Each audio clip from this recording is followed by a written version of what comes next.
look, it wasn't the result for Brisbane Roar that was just incredibly embarrassing, right?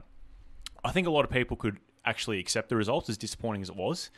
As we've touched on, it was the jerseys, the numbers. What the bloody hell was going on there? I mean, seriously, it looked like they just went down to the local Rebel Sport, grabbed a couple of stock numbers, and just got some crappy iron or something, and just tried to press it on.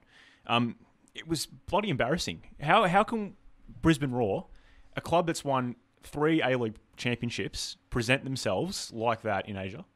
That was a disgrace. We keep hearing from Paul Williams and Scott McIntyre about the fact that we as Australians, as an Australian federation, aren't exactly well liked in Asia. How could we then go and present our national competition on behalf of Brisbane Roar in that fashion? And make no mistake, this is not an A-League problem, right?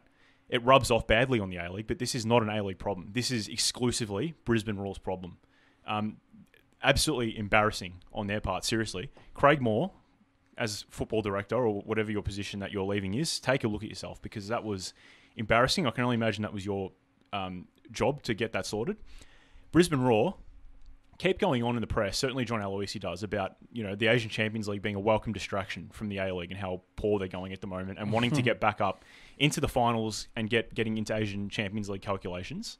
Why would you bother if you're going to go into that competition with jerseys that don't A, have a major sponsor on it, or B, have numbers that are falling off? That was pathetic. Seriously, you look at series by comparison. They came here, their jerseys were immaculate. Nice black jersey from Adidas, had numbers well pressed. I mean, I think that's a bare fundamental of it.